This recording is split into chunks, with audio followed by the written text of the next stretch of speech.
Picture this. You are standing in the middle of a grassland 200,000 years ago. No gun, no knife, no phone to call for help. Just your bare hands, a sharpened stick, and a group of sweaty relatives who smell like they have not showered since the last ice age. And somewhere out there, hidden in the tall grass, something with teeth the size of bananas is watching you, deciding if you look like dinner. This was not a rare Tuesday for our ancestors. This was every single day. For roughly 2 million years, humans lived on a planet crawling with animals that were bigger, faster, stronger, and infinitely better equipped to kill than we were. Cave lions the size of small cars, short-faced bears that could look a giraffe in the eye, saber-toothed cats with fangs built for shredding rib cages, giant hyenas that traveled in packs and cracked bone like it was a snack. And somehow, out of every single species on this planet, the soft, slow, clawless, fangless monkey with bad eyesight and worse night vision is the one still standing here today. So how on earth did that happen? How did the most fragile-looking animal in the food chain manage to survive the age of monsters and eventually walk out the other side as the dominant species on the planet? Stick around, because the answer is stranger, smarter, and honestly funnier than you would expect. Let's start with the bad news, because there is a lot of it. Biologically speaking, humans are an embarrassment. We have no claws worth mentioning. Our teeth are flat little grinding stones, useless against anything with fur. We cannot outrun a rabbit, let alone a lion. Our skin tears if you look at it wrong. We do not have night vision. We do not have echolocation. We cannot climb like a leopard or swim like a crocodile. If you designed an animal specifically to be eaten, you would probably end up with something that looks a lot like us. And the world our ancestors were born into was not shy about reminding them of this. Fossil evidence from sites in South Africa and East Africa shows early hominin skulls with puncture marks that match perfectly with the fangs of leopards and saber-toothed cats. There is a famous skull known as the Taung child, a young Australopithecus that lived around 2.5 million years ago. For decades, scientists debated what killed it. Eventually, the evidence pointed to something with wings and talons, an eagle, likely swooping down and carrying it off like a rodent. Imagine being so low on the food chain that a bird treats you like a snack. Crocodiles were another nightmare. Early humans living near rivers and lakes in Africa had to deal with animals that could launch out of the water at terrifying speed, clamp down with the strongest bite force ever measured in a living animal, and drag you under before you even understood what was happening. There was no negotiating with a crocodile. There was no outrunning it in water. There was barely any outrunning it on land either, because despite what cartoons tell you, crocodiles can move in short bursts far faster than most people expect. Then you have the land predators, and this is where things get absurd. The short-faced bear, which roamed parts of the Americas, stood taller than a grizzly on its hind legs and had limbs built more like a cheetah than a typical bear, meaning it could probably run down a human without breaking a sweat. Cave lions were roughly 25% larger than modern African lions, and they hunted in prides across Europe and Asia during the Ice Age, right in the same territories where early humans were trying to build lives. Saber-toothed cats like Smilodon had canine teeth that could grow longer than a kitchen knife, designed to punch through thick hide and sever major arteries in a single bite. And giant short-faced hyenas, sometimes weighing more than a modern lion, hunted in coordinated packs that could strip a carcass down to bone in minutes. If you laid all of these creatures out side by side, you would not be looking at prey animals waiting to be hunted by clever apes. You would be looking at an absolute murder buffet, and humans were somewhere near the bottom of the menu. So here's the real question.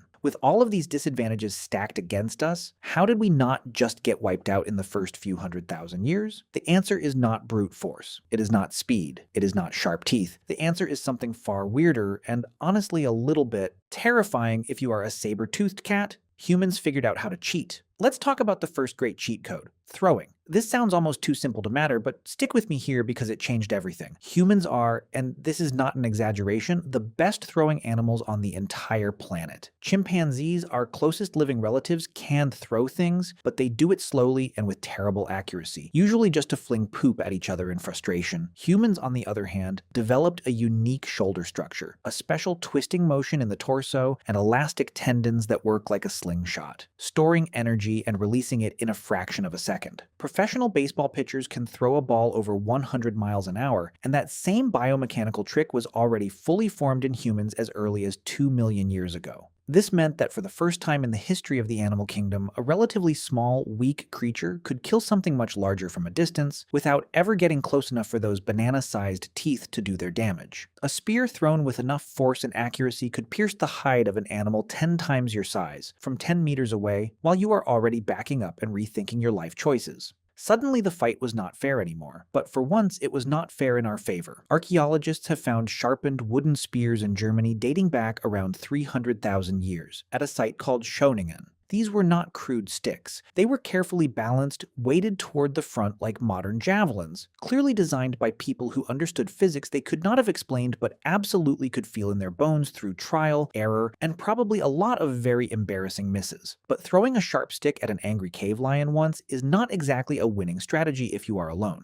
This brings us to cheat code number 2, and honestly the most important one on this entire list. Humans figured out that surviving is a team sport. Nearly every apex predator on the Ice Age landscape was a solo hunter, or hunted in small family groups. Humans took this idea and turned it into an art form. Groups of humans hung around each other for reasons that went far beyond simple company. They developed extremely sophisticated systems of cooperation, built entirely around the shared goal of not becoming lunch. When a predator approached, humans could form a unified front, shouting, throwing rocks, waving fire, and generally making so much coordinated noise and chaos that even a hungry predator would often decide the risk was not worth it. There is actually a wonderfully practical psychological trick hiding inside this behavior. Most predators, even the terrifying ones, are opportunists. They want an easy meal, not a fight that might get them injured, because in the wild, an injury that would be a minor inconvenience for us could be a death sentence for them. A wounded lion cannot hunt. A lion that cannot hunt starves. So predators generally avoid targets that look like they will fight back hard. A lone human is an easy meal. A group of 40 humans screaming, throwing spears, and banging rocks together is a very bad Tuesday for any predator, no matter how many teeth it has. This single insight, that a coordinated group is safer than any individual no matter how strong, might be the single most important survival tool our species ever developed. It shows up again and again throughout human history. Every early human settlement, every hunting party, every watch shift through the night, all of it comes back to this one core idea. Together, we are simply harder to kill.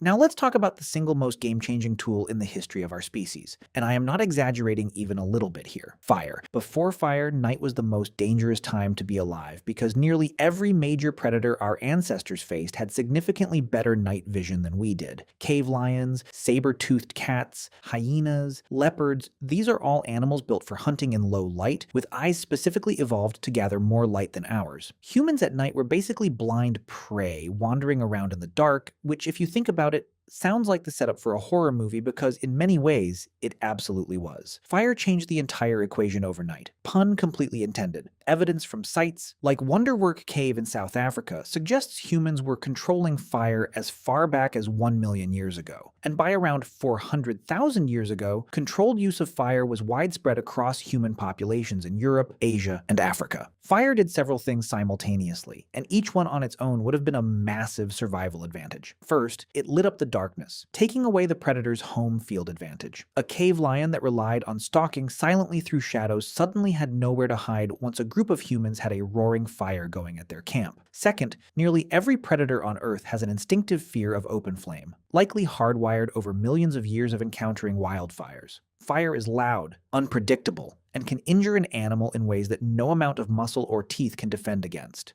A cave lion can shrug off most fights it gets into. It cannot shrug off being burned. Third, and this one is honestly underrated, fire let humans cook food, which meant they could extract far more calories and nutrients from meat and plants than they could raw. More calories meant bigger brains, and bigger brains meant better tools, better strategies, and better cooperation. It is a beautiful, almost cartoonishly efficient feedback loop. Fire keeps you safe at night, fire makes food more nutritious, better nutrition grows a smarter brain, and a smarter brain invents even better ways to survive using fire. It is basically evolution's version of a video game combo. There is also something deeply psychological about fire that is easy to overlook. Humans gathered around fires at night for warmth and safety, sure, but mostly they gathered there to talk.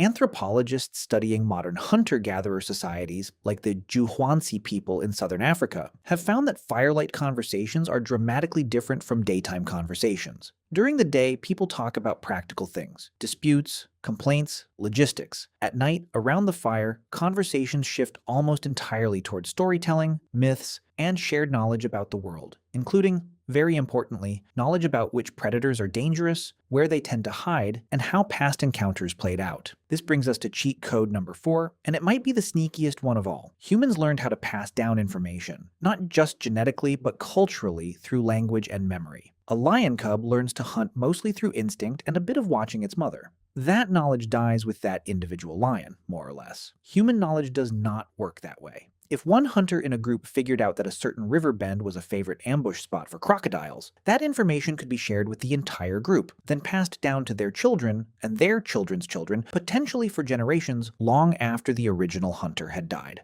This is an absolutely staggering advantage. Individual intelligence stopped being the limiting factor because humans were collectively and cumulatively smart, building on the discoveries of everyone who came before them. This is sometimes called cumulative culture, and it might be the single biggest reason humans eventually rose to the top of the food chain, despite being so laughably underpowered in a straight physical fight. Every generation did not have to start from zero. They started from wherever the last generation left off, armed with stories, warnings, and hard-won lessons about which shadows to avoid and which sounds meant run. Now, let's get into some of the specific and honestly wild ways humans dealt with individual predator threats, because the details here are fascinating. Take leopards, which were an enormous threat to early hominins in Africa, so much so that leopards are believed to have been one of the primary predators of small groups and lone individuals for millions of years. Leopards are ambush predators, relying almost entirely on stealth, and they are famous for dragging prey up into trees to keep it away from scavengers. Early humans figured out something clever here. Leopards avoid confrontation with groups and avoid open, well-lit areas, so human camps evolved to prioritize open clearings, elevated lookout points, and constant group presence, essentially removing every single advantage a leopard relies on. You cannot ambush a group that has someone on watch duty at all times, and you cannot stalk silently across open ground with a fire burning in the middle of it. Cave lions and other big cats presented a different kind of challenge because they were powerful enough to potentially take on a small group directly. Here is where the spear throwing and group intimidation tactics really shine. There is fascinating evidence from cave paintings in places like Chauvet Cave in France, which contain some of the oldest and most detailed depictions of cave lions ever found, showing groups of them hunting together. Some researchers believe these paintings served as a form of shared knowledge transfer alongside their artistic value, essentially an Ice Age instructional video on how these predators behaved, how they hunted in groups, and by extension, how dangerous they truly were. Giant hyenas are a personal favorite of mine because their whole strategy was basically bullying. They hunted in large, aggressive packs and were known to steal kills from other predators, including humans, through sheer intimidation and numbers. Early humans dealing with hyena packs could not just fight them directly most of the time, so instead they developed defensive strategies, building barriers out of thorny branches around camps, something still used by certain groups in Africa today specifically to keep predators like hyenas and lions at bay. It turns out the ancient solution to an aggressive pack of giant bone-crushing hyenas was essentially a very effective, very prickly fence. Neanderthals in Ice Age Europe had their own uniquely terrifying roommate situation, and that roommate was the cave bear. These animals were massive, sometimes weighing well over 1,000 pounds, and they had a habit of hibernating in exactly the same caves that Neanderthal groups wanted to use for shelter during brutal winters. This created a bizarre kind of real estate dispute that occasionally turned violent. Neanderthal bones have been found with healing fractures strikingly similar to the injuries modern rodeo riders and animal handlers get today, which has led some researchers to half-joke that Neanderthals essentially lived like professional bull riders, except the bulls had claws, weighed as much as a small car, and occasionally shared their living room. Evidence from several European caves shows clear signs that Neanderthals sometimes won these disputes, using fire, spears, and sheer numbers to drive bears out of prime shelter locations, then moving in themselves once the coast was clear. There is also something worth mentioning about how differently children were raised around these dangers, because it is honestly one of the more heartwarming parts of this whole grim topic. Modern hunter-gatherer groups studied by anthropologists, such as certain communities in the Kalahari and the Amazon, show children being taught predator awareness from an extraordinarily young age, but almost never through fear or punishment. Instead, it happens through games, songs, and stories that make tracking animal signs and recognizing danger feel like play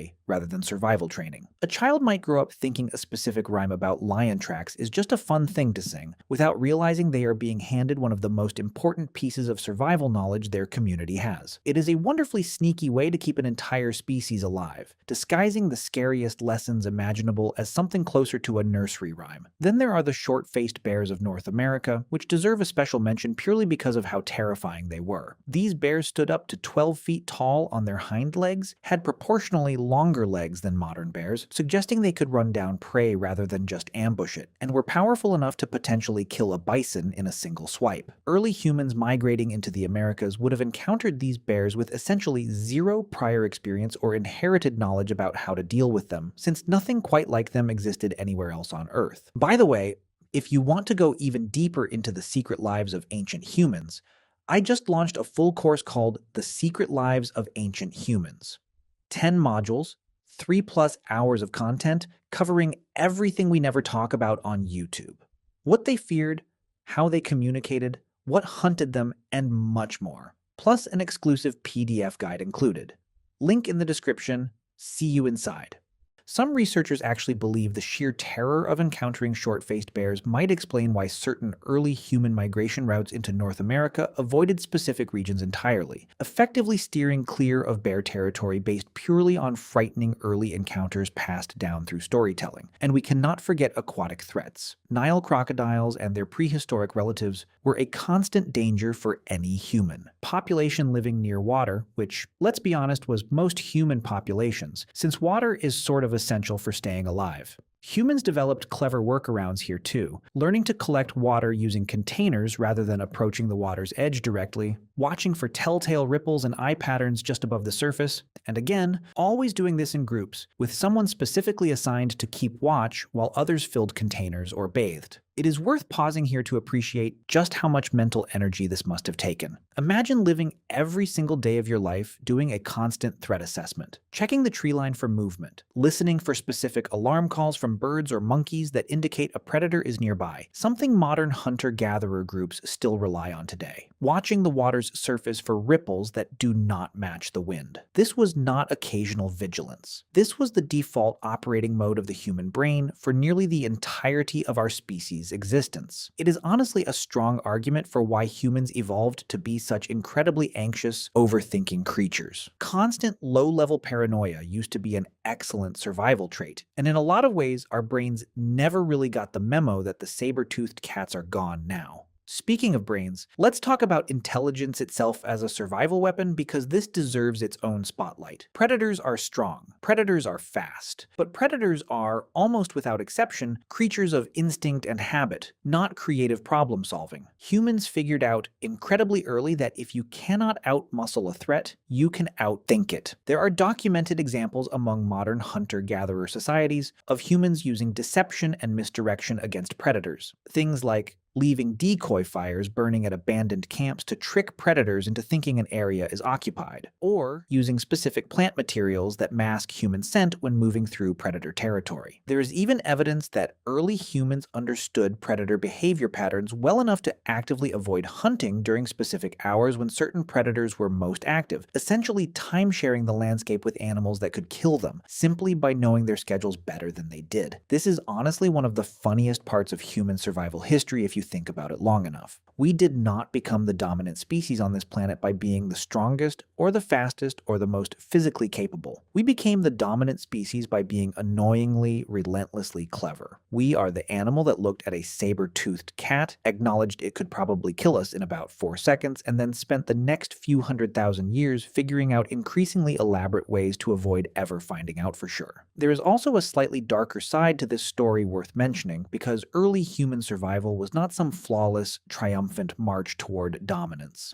It was messy, brutal, and full of failure. For a huge portion of the Pleistocene, humans were losing more often than winning. Population numbers for early hominins were incredibly low compared to today, and some genetic evidence suggests our species went through at least one dramatic population bottleneck, a period where the total number of humans alive may have dropped to a shockingly small number, possibly triggered by a combination of climate shifts, food scarcity, and yes, predation pressure. We were, for a very long stretch of prehistory, one bad string of luck away from simply not existing at all, which honestly makes the eventual outcome even more remarkable. Every single person alive today is descended from an unbroken chain of ancestors who managed to avoid crocodile jaws, cave lion claws, hyena packs, and falling eagle talons for literally millions of years. in a row without a single break in that chain. If even one of your extremely distant grandparents had made one wrong turn near a watering hole, you simply would not be here reading this right now. That is an almost unbelievably long streak of good decisions, good luck, and good teamwork stacked generation after generation after generation.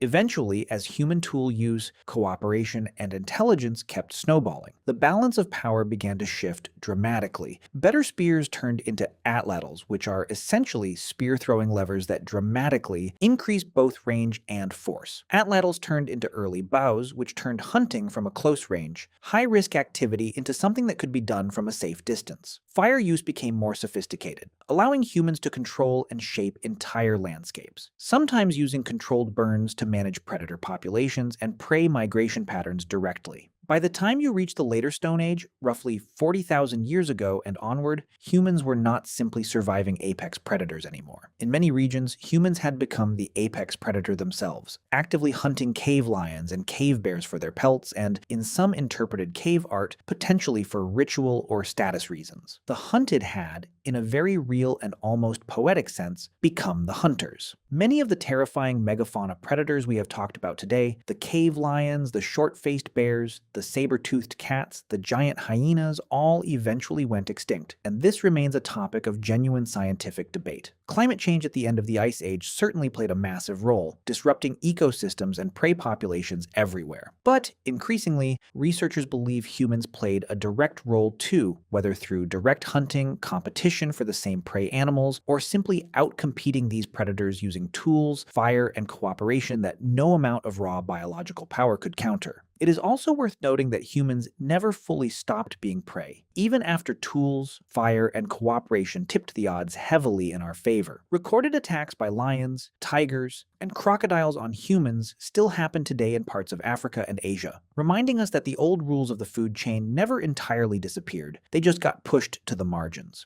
Communities living near the Sundarbans mangrove forests in India and Bangladesh, for example, still deal with tiger attacks regularly enough that some workers wear masks on the backs of their heads, since tigers there are known to prefer ambushing from behind. It is a strange, humbling reminder that even with everything our species has built, somewhere on this planet, right now, a human being is still quietly checking the tree line the exact same way their ancestors did 2 million years ago. Think about the sheer irony sitting at the center of this entire story. For roughly 2 million years, humans were near the bottom of the food chain, hunted, stalked, and occasionally eaten by animals that were bigger, faster, and infinitely better armed by nature. And yet it was precisely those relentless pressures, the constant threat of death, the endless need to outsmart something that wanted to kill you, that forged nearly every single trait that eventually made humans unstoppable. Our intelligence, our cooperation, our language, our tool use, our control of fire, every single one of these traits exists in the form it does today because our ancestors were, for an enormous stretch of history, absolutely terrified prey animals trying desperately not to die. The next time you feel like your life is stressful, just remember that your ancestors' idea of a rough day involved checking the bushes for a lion before fetching water, going to bed next to a fire specifically so they would not get quietly dragged off in their sleep, and teaching their children survival lessons purely through terrifying campfire stories because there was no other way to pass down information. And somehow, against every single physical disadvantage stacked against them, they made it. Every single one of us is walking, breathing proof of an unbroken streak of survival stretching back millions of years through claws, fangs, floods, ice ages, and things that would make a modern zoo visit feel like a walk through a petting zoo. So the next time someone tells you humans are weak compared to other animals in the wild, feel free to correct them. We are not weak. We are simply the species that got bullied by literally everything for 2 million years straight, took excellent notes the entire time, and eventually turned those notes into fire, spears, language, and civilization. Honestly, if that is not the greatest underdog story in the entire history of life on Earth, I genuinely do not know what is. And if you made it this far, you already have the exact trait that got our ancestors through all of it in the first place: curiosity, patience, and just enough stubbornness to keep going even when the odds looked absolutely absolutely terrible. That combination carried a soft, slow, clawless primate through crocodile jaws, cave lion prides, bear-sized nightmares, and roughly 2 million years of near misses, all the way to right now, to you, sitting somewhere safe, reading about it instead of running from it. Which, considering everything you just learned about giant hyenas and man-eating crocodiles, honestly feels like a pretty fitting note to end on.